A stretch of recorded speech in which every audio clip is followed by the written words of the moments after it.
All right, so I do a lot of relocation business, and people here from moving all over the country, New York, New Jersey, California, you name it. And today I'm here with Phil, who came down from New York. He knows exactly the kind of questions people are asking. So I can't wait to jump in and kind of get what's in your mind, what burning questions you have for me. So let's get into it. Yeah, I can't wait to jump into these bad boys. I made a list of some questions for you. Good deal. And as always, this information is on the house.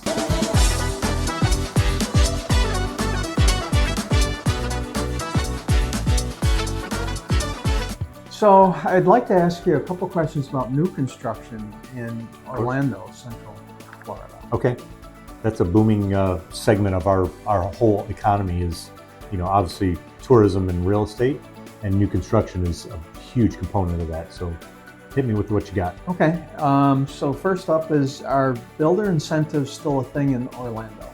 Yes, the big answer is yes. There's a lot of nuances to that. It depends on the builder, it depends on location, geographically, like how far away from the city of Orlando you are, the further you go out.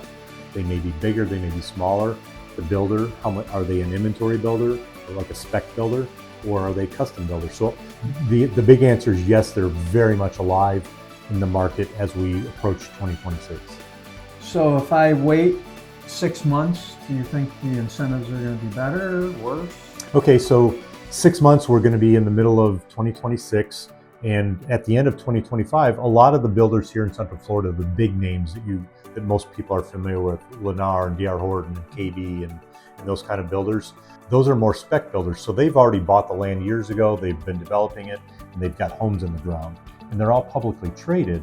So typically at the end of the year is when they're trying to push a lot of closings to happen so they hit their numbers and their stock maintains well.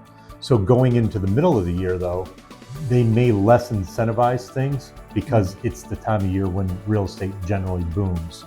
As long as interest rates remain about the same, they may have to offer incentives, but typically in the spring and early summer is when there's a lot of activity, people are buying, so they may pull back some of those. But they're always there, okay. But you need a professional real estate agent to help sweeten that deal with them and get to find out what they kind of have, because they're not going to if you just walk in, they're not going to offer you anything.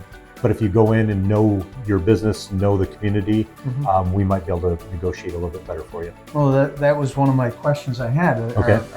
What incentives are you actually seeing right now? In like rate buy downs, closing costs, price cuts, are they still out there? Or? All of them, and they're very alive and very well right now. And again, those can go week to week, month to month, and they can pull them at any time. And all of their advertising will state that. This deal, even though we say it's for until January 1st or over Memorial Weekend, they reserve the right to pull that at any time. But typically, yes. And again, the caveat is it depends on how much inventory they have, because generally they're only going to incentivize things that are ready to close or that are already under construction. They're not going to necessarily give you big incentives on things that you're going to walk in there and say, I want to build on that empty lot over there. Well, they've got 8 or 10 months to build that, so why would they give you an incentive now? But if it's already started, they built a spec home, they've already ordered the cabinets and the counters and the floors, they want to get that off their books.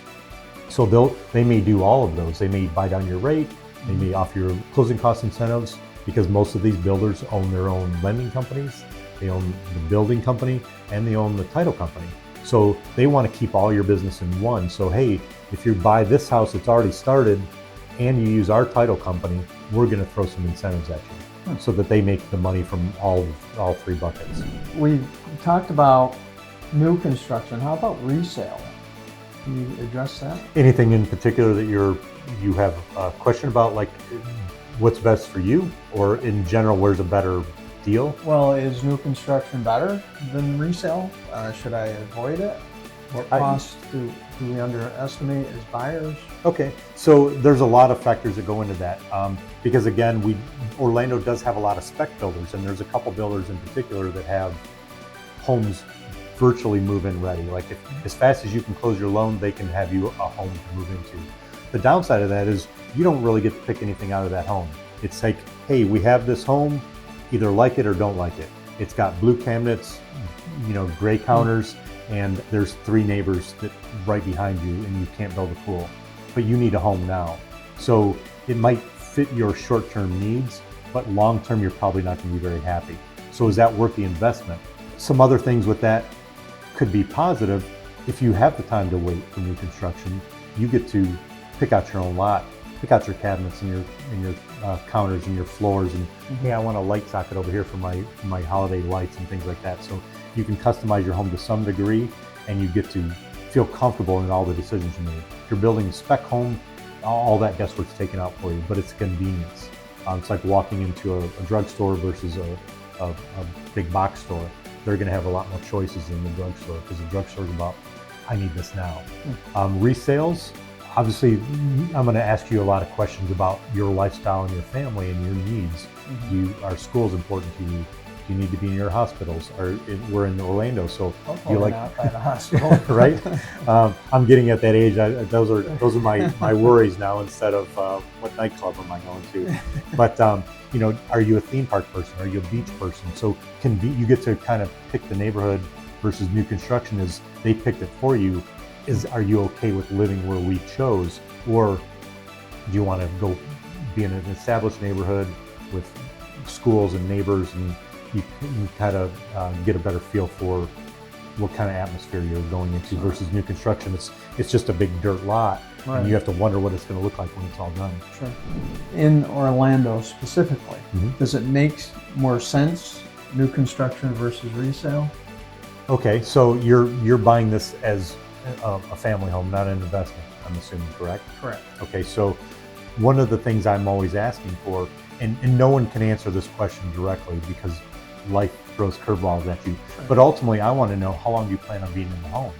Because to me, every time I've built several homes, I've moved around a lot in different states, and I always think of, I'm going to move eventually. What are my expectations out of this house? Am I looking for the value when I move in 5 years or 10 years? What's this home going to be worth?